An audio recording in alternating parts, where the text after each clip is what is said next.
అయినా రాళ్ల వర్షానికి కూడా ఇది రాలిపోగాను 140 క్వింటాల వడ్లు తీసినాయి. 1300 గ్రాములు 1400 వచ్చింది. అది 5 గ్రాములు 600 వచ్చింది. 40 క్వింటాలు నుంచి ఎటు పోదు వరి. చాలా మంచి పంట. 3 కిలోల బ్యాగు. 3 కిలోల బ్యాగ్ అంటే హైబ్రిడ్ వరి విత్తనం. హైబ్రిడ్ విత్తనము, మంచి విత్తనము. ఇదే మొత్తం 7 ఎకర్కి ఇది వేసిన. నమస్తే, మీరు చూస్తుంది తెలుగు రైతు బడి. నా పేరు రాజేందర్ రెడ్డి. హైబ్రిడ్ ప్యాడీ విత్తనం వేసి దొడ్డు రకం వరి సాగు చేస్తున్న రైతు తోట నారాయణ గారు మనతో పాటు ఉన్నారు. వారితో మాట్లాడి వారి సాగు అనుభవాన్ని అడిగి తెలుసుకునే ప్రయత్నం చేద్దాం. దొడ్డు రకం వరిలో హైబ్రిడ్ ప్యాడీ సీడ్ ను ఎందుకు ఎంచుకొని వారు సాగు చేస్తున్నారు, ఎంత దిగుబడి తీయగలుగుతున్నారు, ఇతర విత్తనాలతో పోల్చినప్పుడు. అంటే మార్కెట్ లో రైతులు చాలా మంది రీసెర్చ్ ప్యాడీ, పరిశోధిత వరి ఇట్లాంటివి చాలా మంది వేస్తుంటారు కదా. సో వాటితో పోల్చినప్పుడు ఈ హైబ్రిడ్ ప్యాడీ ఏ విధంగా వారికి బాగుంది, వారి అనుభవం ఏం చెప్తుంది అనే విషయాన్ని అడిగి తెలుసుకునే ప్రయత్నం చేద్దాం. చాలా సీనియర్ రైతు వారు, అనేక పంటలు సాగు చేసిన అనుభవం ఉంది. వరిలో కూడా చాలా సంవత్సరాలుగా పండిస్తున్నారు. ప్రస్తుతం మనం ఉన్న ఈ ఊరు గతంలో నిజామాబాద్ జిల్లా, ప్రస్తుత కామారెడ్డి జిల్లా, కామారెడ్డి మండలం పరిధిలోనే ఉన్నటువంటి లింగయ్యపల్లె అనే గ్రామం ఇది. సో వారితో మాట్లాడి వారి వరి సాగు అనుభవాన్ని అడిగి తెలుసుకునే ప్రయత్నం చేద్దాం. సార్ నమస్కారం అండి. నమస్కారం. ఒక 3 సంవత్సరాల నుంచి పండిస్తున్నాం. 3 సంవత్సరాల నుంచి. ఎంత భూమిలో ఉన్నది ఇప్పుడు మీకు? 7 ఎకరాల్లో. 7 ఎకరాల్లో. మొత్తం వరేనా, వేరే పంటలు ఏమైనా? వేరే పంట ఏం లేదు, వరే. ఇంతకు ముందు పండించినానన్నారు. ఇక్కడ చెరుకు కొంచెం వేసినట్టున్నారు కానీ ఇంతకు ముందు బాగా చేసిరా? బాగా చేసినారు. ఇప్పుడైతే వరినే వరే పండిస్తున్నాం. 7 ఎకరాలలో వరి. మొత్తం దొడ్డు రకమేనా సార్? మొత్తం దొడ్డు రకమే. ఒకటే రకము లక్ష్మీ మేయర్, లక్ష్మీ కంపెనీ వాళ్ళది మెహర్. 3 కిలోల బ్యాగు. 3 కిలోల బ్యాగ్ అంటే హైబ్రిడ్ వరి విత్తనం. హైబ్రిడ్ విత్తనము, మంచి విత్తనము.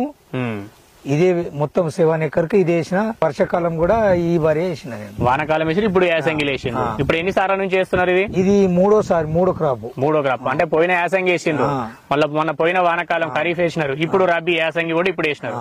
ఇప్పుడు ఇది కటింగ్ రెడీ అయినట్టున్నది. రెడీ అయింది. మీ దిక్కు అందరు కూడా దొడ్డు రకమే వేస్తారా? సన్నాలు కూడా కొంతమంది? సన్నాలు కొద్దిగా 1 ఎకరు 6 ఎకరు వేసుకుంటారు కానీ దొడ్డు రకం ఇంటికి సరిపోనేమో సన్న రకం వేసుకుంటారు. ఎక్కువ ఇక పంట దిగుబడి మార్కెట్ అమ్ముకోవడానికి అయితే దొడ్డు రకం వేస్తారు అందరు కూడా. ఓకే. సో అయితే మీరు ఈ దొడ్డు రకంలో ఇది 3 సంవత్సరాలకి, అంతకుముందు వేరే కూడా వేసిన అనుభవం ఉన్నదా? ఎన్ని సంవత్సరాలకి వెళ్ళి పండిస్తున్నారు మీరు వరి? నేను నాకు 30 సంవత్సరాల నుంచి 35 సంవత్సరాల నుంచి అన్ని పంటలు పండిస్తున్నాము. కాకపోతే వరి ఏకగ్రీవంగా వరి పండించుడు ఇప్పుడు 7-8 సంవత్సరాల నుంచి వరి తప్ప ఏమి వేయట్లేము. చెరుకు కంప్లీట్ తీసేసినాము. ఇది ఇప్పుడు ఈ 6-7 సంవత్సరాల నుంచి కంప్లీట్ వరి పండిస్తున్నాం. ఓన్లీ వరి. 20 కిలోల బ్యాగ్ వాడినాం. విత్తనాలు 10 కిలోల బ్యాగ్ వాడినాం. ప్యాడీ కూడా వేసినాం. ఇప్పుడు పోయిన సంవత్సరం యాసంగిలా మాకు ఈ బిక్నూరు మండలు, కామారెడ్డి మండలు, ఈ 3-4 మండలాలకు రాళ్ల వర్షం బాగా వచ్చింది. అయినా రాళ్ల వర్షానికి కూడా ఇది రాలిపోగాను 140 క్వింటాల వడ్లు తీసినాయి. 7 ఎకరాలకు 20 క్వింటాల చొప్పున తీసారు. పైన ఈ మొదటి ఉన్న ఇత్తుతోనే 140 క్వింటాల వడ్లు రైస్ మిల్ పోయినాయి ఏకగ్రీవంగా. 1,50,000 రూపాయలు మళ్ళీ వెంటనే మనం తెచ్చుకున్నాం. 2 లక్షల రూపాయలు, 2,40,000, 2,1900 కాడ కట్టించిండు తీసుకొచ్చి 1900 క్వింటాల్ లెక్కన 7 ఎకరాల మీద 140 క్వింటాల్. అప్పుడు రైస్ మిల్ అక్కడ ముత్యంపేట రైస్ మిల్ కాడ వాళ్ళు ఇట్లెట్లే కన్ఫ్యూజ్ అయ్యారు. అంటే వాన పడంగా కూడా వర్షాలు అంటే 2 సార్లు రాళ్ల వాన పడిందా? కలెక్టర్ కు ఫస్ట్ నాడు నేను ఎక్స్పోర్ట్ చేసింది పెట్టింది నేనే, మేలు పెట్టింది. సెకండ్ నాడు మళ్ళా రాళ్ల వర్షానికి ఏం లేకుండా రాలింది. అగ్రికల్చర్ ఆఫీసర్ శనివారం ఉన్నది, ఆదివారం నాడు ఎల్లుండి వస్తాడు, సోమవారం నాడు మళ్ళా రాళ్ల వర్షం పట్టి మొత్తం రాలిపోయింది. మంగళవారం నాడు పొద్దున వచ్చే వరకు ఏం లేదు, ఏమి వెళ్ళిపోయింది. అయినా కూడా 20 క్వింటాల కాడికి వెళ్ళింది. అట్లా అయితే అసలు చాలా బాగా వెళ్ళినట్టు. మళ్ళీ అట్లా కాకుండా మన వానకాలం వేసినట్టున్నారు. వానకాలం ఎన్ని క్వింటాలు? వానకాలము 40 నుంచి 43 క్వింటాలు వెళ్ళింది. 45 దాకా వెళ్తుంది. 43 40 దాకా కూడా వచ్చిందంటే చాలా మంచి దిగుబడి వచ్చినట్టు. మంచి దిగుబడి. వానాకాలంలో కొంచెం తక్కువ వస్తుంది కదా ఎప్పుడైనా, యాసంగి కంటే కూడా వానాకాలంలో తక్కువ వస్తుంది, కానీ చాలా బాగా వచ్చింది. ఇప్పుడు ఎంత వస్తుంది అనుకుంటున్నారు సార్? ఇప్పుడు ఈ 7 ఎకరాల మీద ఎట్లా ఉన్నది చేను? ఈ 7 ఎకరాల మీద 40 నుంచి 43, 42 అట్లా రావచ్చు. వానాకాలం ఎంత వచ్చిందో దాదాపుగా కొంచెం అటు ఇటుగా అంతే వస్తుంది అనేది అనిపిస్తుంది. ఎన్ని కేజీల విత్తనం వేసుకుంటున్నారు ఎకరానికి? ఎకరానికి 2 కిలో అదే 2 బస్తాలన్నర నుంచి 3 బస్తాలు వేసుకోవాలి. 3 బస్తాలు అంటే 9 కిలోలు. 9 కిలోలు సరిపోతున్నదా? సరిపోతుంది. 2 కిలోల బస్తాలన్నర అంటే 7 కిలోలన్నర, 7.5 8 కిలోలు, 9 కిలోలు కంపల్సరీ వేసుకోవాలి. ఎన్ని రోజులకు నాటు వేసుకుంటారు? 25 నుంచి 30 రోజుల లోపట వేయాలి. 25 నుంచి 30 రోజుల లోపట వేయాలి. లేట్ కానియద్దు. ఈ హైబ్రిడ్ కు లేట్ అయితే క్రాప్ తక్కువ. నాకు ట్రాక్టర్ ఖరాబ్ అయ్యి వర్షకాలము 15 రోజులు లేట్ అయింది సగం పంటకు. నాకు అది అప్పుడే ఏర్పడ్డది. దాని మీద తగ్గిపోయింది పంట. ముందలు వేసుకున్నది కరెక్ట్ టైం వేసుకున్నది బాగా వచ్చింది. కొంచెం వెనక సీరేసింది, వెనకేసింది కొంచెం తక్కువ అయింది. ఇప్పుడు ఇది ఎన్ని రోజులకు వేసుకున్నారు? ఇది మాకు 30 రోజులు అయింది. 30 అయింది. ఏది నారు పోసుకున్నాక 30 రోజులకు వేసుకున్నారు. ఇది ఎత్తు ఎంత పెరుగుతుంది? ఇంతేనా? ఇది ఎత్తు తక్కువ అనిపిస్తుంది. 3 ఫీటు 3 ఫీట్నర మంచిగా బాగా లాగుంటే 3 ఫీట్నర 4 ఫీట్ దాటదు. 4 ఫీటా? చాలా తక్కువ ఉన్నది. ఇది అంత లేదు అసలు. 3 ఫీట్లు దాటది 4 ఫీట్. అందులో ఉన్నది ఒక 3 ఫీట్లన్నర ఉన్నది. అందులో లాగు బాగుంటే ఉంటది. మాకు ఈ భూమిలో అన్ని ఉంటే బలం ఉంటే పెరుగుతుంది. కానీ ఇది ఇక్కడ చూస్తే మాత్రం ఇదైతే తక్కువనే ఉన్నది. చాలా ఇక్కడికి వెళ్ళి ఉన్నది. ఇటుకెళ్ళే కదా, ఇటుకే 2.5 తక్కువ ఉన్నది. అంతే 3 ఫీట్లు మామూలుగా 3 ఫీట్లు ఉంటది. ఎన్ని రోజులకు వస్తుంది చేతికి? చేతికి వర్షకాలము 125 రోజులకు వస్తుంది. 125. ఈ మన రబీ ఈ కాలంలో మన వ్యవసాయ కాలంలో ఒక 10 రోజులు పెరగచ్చు. 5-10 రోజులు పెరుగుతుంది. వానాకాలం అయితే కొంచెం ముందు చలికి అనే దాంతో అప్పుడు తొందరగా కవర్ కావు పొలాలు, తొందరగా లేవక అప్పుడు మనకి ఇది లేట్ అవుతుంది అన్నట్టు కొంచెం. లేకుంటే లేట్ వెరైటీ ఏం కాదు. మనకు దీనికి అనుకూలమైన వాతావరణం చలి ఉంటే కరెక్ట్ 125 రోజులు 130 రోజులకే అయిపోతుంది పంట కటింగ్ అయిపోతుంది. 120 నుంచి 25 రోజులు అయితే 27 రోజులకే కటింగ్ ఉంటది. మనం చేయకపోతే ఇంకా 2 రోజులు ఉండొచ్చు. దాని ఏమి ఉండదు. మనం చేసుకోవడాన్ని బట్టి కొంచెం ఉంటుంది. 2-3 రోజులు అటు ఇటు ఉంటుంది. యాసంగికి వచ్చేసరికి చలికాలం మధ్యలో తగులుతుంది కాబట్టి కొద్దిగా 4 రోజులు వెనకకి అవుతుంది. ఓకే. సో ఎంతకు పడుతున్నది విత్తనం ప్యాకెట్ మరి 3 కేజీలది? 1200 పడుతుంది సార్. 1200 అట్లా పడుతుంది. ఎక్కడ తెచ్చుకుంటారు మీరు ఈ విత్తనాలు? కామారెడ్డి అంటే మీకు దగ్గరే ఉన్నది. మాతృ ఆగ్రోస్ దాంట్లో కామారెడ్డికి వెళ్ళి తెచ్చుకుంటాం. కామారెడ్డి మాతృ ఆగ్రోస్ దాంట్లో తీసుకొస్తాం. ఓకే. ఇప్పుడు ఈ తెగులను తట్టుకోవడంలో అంతకు ముందు వేరే కూడా 20 కిలోల సంచులు వేసిన అన్నారు, 10 కిలోల సంచులు వేసిన అంటున్నారు. ఇప్పుడు ఈ 3 కిలోల సంచులు హైబ్రిడ్ ప్యాడీ వేస్తారు. అయితే హైబ్రిడ్ ప్యాడీ ఏందంటే మనకు ఇది రీఛార్జ్ వాడినాము, 20 కిలోలు వాడినాం, మామూలు విత్తనం వాడినాం, అన్ని వాడినాం. ఇది దీనిది ఏంటంటే నారు ప్రతి గింజ మొలకొస్తుంది. First point. రెండో పాయింట్ నారు మంచిగా ఎదుగుతుంది. దానికి కావలసిన జింకు, బోరాను, మనము ఏది సల్ఫరు అవి మనము దుక్కిలో జల్లి మనం నారు పోసుకున్నాం అనుకో 25 రోజులకు కంపల్సరీ నాటేయచ్చు దీన్ని. 30 రోజులు దాటిందంటే పిలికొస్తుంది దీనికి. నారుకు కూడా పిలికొస్తుంది. నారుకే పిలికొస్తుంది. 25 రోజుల లోపల వేయాలి. దాటనీయకుండా చూసుకోవాలి. 25 రోజులు నెల దాటకుండా వేయాలి నాటు. ఇన్ టైం వేసుకుంటే మంచిది. వేసుకోవాలి. ఒక సంచి, ఒక బస్తా డిఏపి, ఒక 10 కిలోల యూరియా ఫస్ట్ జల్లి వేసుకోవాలి. నాటు రోజు ఒక సంచి డిఏపి మస్తు అయ్యేది. ఒక 10 కిలోలు యూరియాలో మిక్స్ చేసుకోవాలి, వేసేయాలి. వేసిన 13 రోజులకే 13 రోజులు దాటిందంటే యూరియా, పొటాషియం మన గంట గుళికలు ఏమన్నా ఉంటే అప్పుడు గంట గుళికలు ఏదైనా 4G గుళికలు కలుపుకొని వేసుకోవాలి. మళ్ళా సెకండ్ డోసు అది మన తెలంగాణలో కొంతమంది రైతులకు ఒక బస్తన్నర చల్లుతారు యూరియా. చల్లద్దు, అట్లా ఎక్కువ చల్లద్దు. 30 నుంచి 35 కిలోలు 25 కిలోలే చల్లాలి. సగం బస్తానే సరిపోతుంది. 30 కిలోలే 25-30 కిలోలే సరిపోతుంది. మళ్ళా అవసరం ఉంటే 10 రోజులు 15 రోజులు దాటినాక ఒక 10-15 కిలోలే చల్లాలి. మళ్ళీ ఒక్కసారి ఏది పొట్ట దశలో అట్లా మళ్ళా అవసరం నీ పంట ఎదగలే, చేను కనబడతలేదు అనిపిస్తే మళ్ళా లాస్ట్ డోస్ చల్లక సెకండ్ డోస్ లా ఒక 15 కిలోలు యూరియా ఏదన్నా నీకు ఏదన్నా ఉంటే కలిపి చల్లుకోవచ్చు. కానీ ఒకటేసారి ఒక బస్తా చల్లద్దు.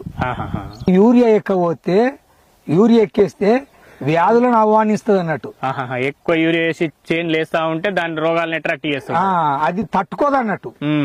దీనికి మొత్తం తట్టుకోవాలంటే కంపల్సరీ 3 సార్లు 4 సార్లు యూరియా చల్లాలి.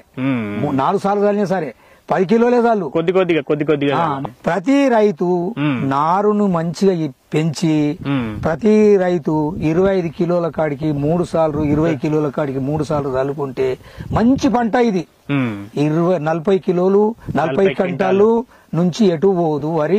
చాలా మంచి పంట. పాంపొడ తెగుళ్ళు, అగ్గి తెగుళ్ళు, దోమకాటు అస్సలు రాదు. ఖర్చు ఏమైనా తగ్గుతున్నట్టు అనిపిస్తుంది? ఖర్చు తగ్గుతుంది. ఖర్చు ఏది తగ్గుతుంది అంటే ఈ సీడ్ ఖర్చు పెరుగుతుంది. సీడ్ ఖర్చు అంటే సరే 3 కిలోల సంచులు కాబట్టి ధరకల కాబట్టి కొద్దిగా పెరుగుతుంది. కాకపోతే మెయింటెనెన్స్ ఖర్చులు ఇవన్నీ తగ్గుతాయి. మెయింటెనెన్స్ ఖర్చులు మందులు కొట్టుడు ఏమైనా తగ్గిందా? తగ్గుతుంది. ఒక్కసారే కొట్టిన నేను మందు. ఒక్కసారి అది కూడా ఈ రౌండ్ మొత్తం అందరి చాలా వచ్చింది. చుట్టుపక్కల పొలాలు అంతా వచ్చింది. 25%, 10%, 15% పోయింది. నాకు ఈ భాగంలో ఇక్కడ సైడ్ కు ఉన్నాయి అందరి పొలాలు. ఇంట్లో 20% అదే 10% పోయే అవకాశం ఉన్నదనే నేను 1%నే ఈ 5 ఎకరాల ఇక్కడ మీదికి 5 ఎకరాలు ఉంది. దీంట్లో మందు కొట్టేసిన. దానికి అలా కొట్టలే. అంటే దీనికి ఏమో జత ఉన్నాయి పక్కన పొలాలు. అవి దానికి ఏది టచ్ లో లేవు కాబట్టి దానికి కొట్టలేదు. అందులో తక్కువ ఉంది, 1% ఉంది. ఇందులో 2% దాకా వచ్చింది. ఒక్కసారి కొట్టి ఆగిపోయింది. అది కూడా ఈయనకనే మొన్ననే 15 రోజుల కిందనే కొట్టినా. ముందు అంతకుముందు ఏం కొట్టలే. అంతకుముందు ఏమైనా కలుపు మందులు అట్లా? కలుపు మందులు అంటే ఫస్ట్ మేము వేయంగానే ఆ రోజు కాకపోతే తెల్లారన్నా అది చల్లేస్తాం కలుపు మందులు. సో అట్లా చేసుకునేది తప్ప మామూలు మధ్యలో తెగుల మందులు అయితే ఒకసారి కలుపు తీపించిన అంతే. ఒకసారి కలుపు తీపించాను. ఓకే. ఇప్పుడు ఇంకా మొగి పురుగు ఏమైనా ఎక్కడ కనబడనట్టే కదా మీరైతే? ఇక మొగి పురుగు యూరియా కంట్రోల్ చేస్తే ఈ రకానికి మొగి పురుగు రానే రాదు. పాంపొడ తోగలు రాదు. ఈ ఆడ ఊస తీరుగుడు అంటే అది మెడవీర్పు. అది మెడవీర్పు అనేది కూడా యూరియాతోనే ఆహ్వానిస్తుంది. నల్లగా అవుతుంది. అయితే ఇది నల్లగా అవుతుంది. ఒకటి అది ఏముంటది అంటే అది ఒక పురుగు ఉంటది, ఇట్లా కొరుకుతుంది, చచ్చిపోతుంది. ఈడ మొత్తం నల్లగా అవుతుంది. ఇదంతా పైదంతా తెల్లకంగా అయిపోతుంది. యూరియా వాడకపోతే అది ఆ పురుగు రాదు, అది రాదు. ఓకే. సో అట్లా ఇదైతే తెగుళ్ళని కాపాడగలుగుతుంది. యూరియాని మీరు కంట్రోల్ చేస్తున్నారు కాబట్టి ఈ సీడ్ లో. సో అట్లా మీకు దిగుబడి కూడా బాగా వస్తుంది. ఇంతకు ముందు ఎంత దిగుబడి వచ్చేది మరి మీకు? 25 నుంచి 30 వచ్చింది సార్. ఎంత మంచిగా తీసినా గానీ 30 దాటలే, 28 దాటలే. ఇది 43 వచ్చింది మన వానకాలం కూడా అంటున్నారు. అదొక్కటే ఫైనల్. మళ్ళీ ఇదే ఫైనల్. ఇది దీని మించి అయితే ఇప్పటి వరకు ఏది రాలేదు. 43 క్వింటాలకు వచ్చింది, 45 దాకా వచ్చింది కూడా అంటున్నారు. ఇప్పుడు కూడా 43, 40 దాకా పైన వస్తుంది అంటున్నారు కదా. 40 పైన ఉంటుంది. ఎక్కడ అమ్ముతున్నారు మీరు మరి? ఇంతకు ముందు 2 సార్లు అయితే ఇప్పుడు మామూలు వారి పట్టించినప్పుడు ఈ మన దీనిలో సెంట్రల్ పోసిన అంతకుముందు ఈ సీడ్ ఇది కాదు. ఇది అయితే ఇప్పుడు నేను డైరెక్ట్ పంపిస్తున్నా, మిల్లుకు పంపిస్తున్నా. ఏం రేట్ లో పోతున్నాయి సార్ మిల్లు? నాకు 1900, 1850. అంటే ఇక పచ్చిది అట్లనే పంపిస్తాం కాబట్టి కోయంగానే మిషన్ నుంచి కోయంగానే పంపిస్తాం. ఆరవోసుడి అన్ని ఏం లేవు. అదే మళ్ళీ మనం ఐకేపీలో పోసుకుంటే ఆరవేయాలి. ఐకేపీలో పోస్తే ఏం ధర? ఏ గ్రేడ్ కింద తీసుకుంటారా? ఏ గ్రేడ్ మంచి ఏ గ్రేడ్ తీసుకుంటారు. ఇలా పొల్లు రాదు, ఏం రాదు, ఏగబోసేది ఉండదు, ఏముండదు. ఏముంటది సార్ కొనిత్తు దాకా ఉన్నది. చూడు ఈ పసుక కూడా ఇగో ఇలా పసుకున్న ఇత్తు కూడా, ఇది కూడా గింజ ఉన్నది, గట్టి గింజ ఉన్నది. ఇండ్ల అనేది ఇప్పుడు ఈ 250 నుంచి 300, 350 ఒక కంకిలో ఉంటాయి. అందులో ఒక 5-6 పోతే మా ఎక్కువ అయిపోయాయి. తూకంలో కూడా మంచిగా వస్తాయి. 10లో పోతే అయితే నేను మొన్న బరువు తగ్గుతుంది కదా 10 పోతే కూడా. నేను మొన్న ఒక గోల పక్క చేనులో కొండపోయినా, ఈ గోల కొండపోయినా, ఆరినాక తూకం వేసిన. ఇది 1300 గ్రాములు 1400 వచ్చింది. అది 5 గ్రాములు 600 వచ్చింది. నేను తూకం వేసిన. ఇదొక గోల కొండపోయినా, వేరేది ఆరినాక ఇంకో గోల కొండ, ఇదే గోలతో ఇట్లనే పెట్టిన తూకం మీద. అదేమో 4-5 వచ్చింది. ఇది మనం 13-14 వచ్చింది. దానికి 3 ఇంతలు. అది ఇంకా పెద్ద వేడి జోకేది. అదేమో 4-5 వచ్చింది. సరే వెయిట్ లో ఏమైనా తేడా ఉన్నా కూడా ఇదైతే ఎక్కువ వచ్చినట్టే. తేడా ఏమి ఎక్కువ ఉంటుంది సార్? ఇప్పుడు దానికి అదేమో సగంకి ఎక్కొచ్చింది, సగం వచ్చింది, సగానికి అంత రాకూడదు కదా. 7.5 వచ్చిందంటే లెక్క.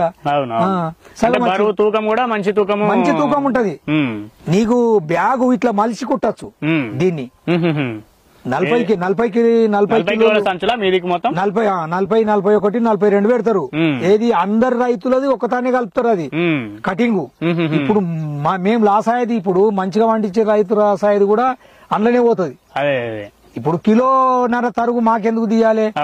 క్వింటల్కు 2 కిలోలన్నర 3 కిలోల తరుగు, కానీ సంచికి 2 కిలోలు ఎక్కువ వస్తాను. 2 కిలోలు ఎక్కువ పోతారు. 3 కిలోలన్నర 4 కిలోలు. ఇప్పుడు క్వింటల్కి 5 కిలోల తరుగు. ఇప్పుడు మరి తూకం బరువు వచ్చే ఓట్లు మంచిగా శతానం చేసి మంచిగా పట్టించిన గాడికే వస్తేనే బాగా చేయనని కూడా గాడికి. ఇప్పుడు మాది కూడా అట్లనే చేయాలని అదే కూట్లో పోతుంది అంటారు. ఇక అది అట్లా కానీ మాకు అట్లా లాస్ అవుతుందని మేము డైరెక్ట్ పంపిస్తున్నాము. ఎండబోసుడు అదంతా ఏందని. చాలా మంచి సీడు. అంటే నీళ్లు ఏమైనా తక్కువైనా కూడా ఏమైనా ఇబ్బంది అవుతుంది? నీటి ఎద్దడి కూడా చాలా తట్టుకుంటది. వరుసలు వాడినా పర్వాలేదు. వరుసలు వాడినా 3 రోజులకు తడి వారినా చాలా సరిపోతుంది. మిగిలిన వెరైటీలకైతే అట్లా కాదు, నీళ్లు పుష్కలంగా ఉండాలి. నీటి ఎద్దడి కూడా చాలా తట్టుకునే రకము. మంచి సీడు, మంచి వెరైటీ, మంచి దిగుబడి, మంచి నాణ్యత, మంచి బరువు గల seed. Right sir, thank you. ఇది రైతు తోట నారాయణ గారు చెప్తా ఉన్నది. వీళ్ళు గత 3 సీజన్లుగా ఇక్కడ మనం చూస్తున్నటువంటి మెహర్ అనే ఈ దొడ్డు రకం వరిని సాగు చేస్తున్నామని చెప్తున్నారు. ఇప్పుడు మనం ఉన్నది ఇది యాసంగి పంట, రబీ పంట.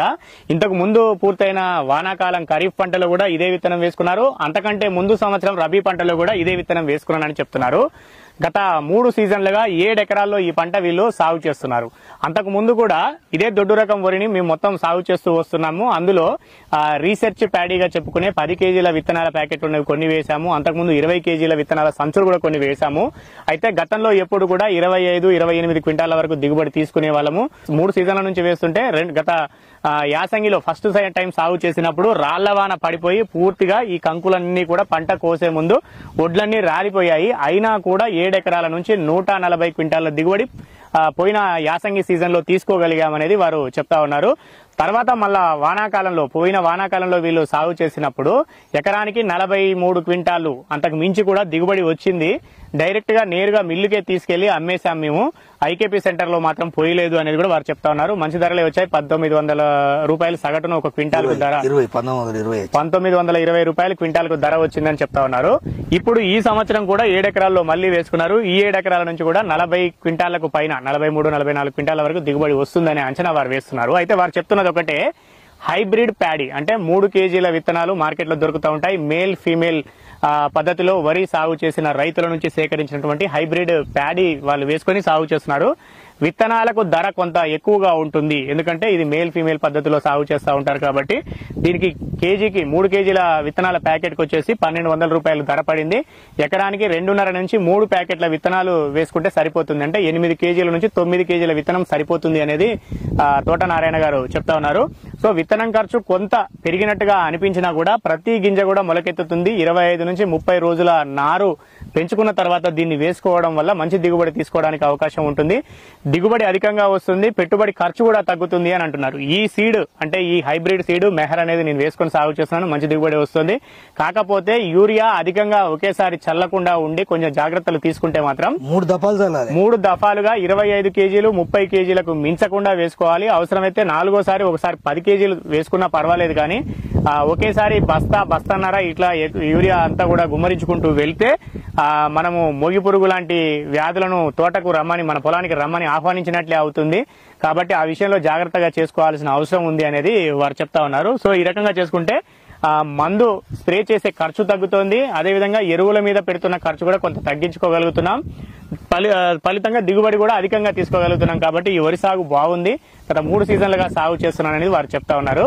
సో వారికి ఈసారి కూడా ఇంకా మంచి దిగుబడి రావాలి. గత వానాకాలంలో తీసుకున్న దానికంటే కూడా ఈసారి ఇంకా ఎక్కువగా, యాసంగి సీజన్లో అయితే జనరల్ గా వస్తుంటాయి, ఇంకా వాళ్ళు కటింగ్ చేయలేదు కాబట్టి ఇప్పుడైతే ఇంకా పూర్తి స్థాయిలో అంచనా వేయలేము. మనం అంచనా మాత్రమే వేయగలుగుతాము, ఎంత వస్తుందనే చెప్పలేము. సో ఎక్కడైనా ఎవరైనా కొత్తగా ఏదైనా ఇంతకు ముందు సాగు చేస్తున్న విధానంలో కాకుండా కొత్తగా సాగు చేయాలి అని ఆలోచించినప్పుడు ముందుగా మనకున్న పంట మొత్తంలో అట్లాగే చేయకుండా కొంత భాగంలో వేసుకొని చూసుకొని ఆ ఫలితం ఏ విధంగా ఉంది, ఎలాంటి రిజల్ట్ మనకు వస్తుంది, మనం ఆ పద్ధతిలో ఏ విధంగా సాగు చేయగలుగుతున్నాం అనే విషయాన్ని ఆలోచించుకోవాలి. ఆలోచించుకున్న తర్వాత వచ్చిన ఫలితాన్ని విశ్లేషించుకొని మిగిలిన పంట మొత్తానికి దాన్ని విస్తరించుకుంటే అప్పుడు మంచి ఫలితం పొందడానికి అవకాశం ఉంటుంది.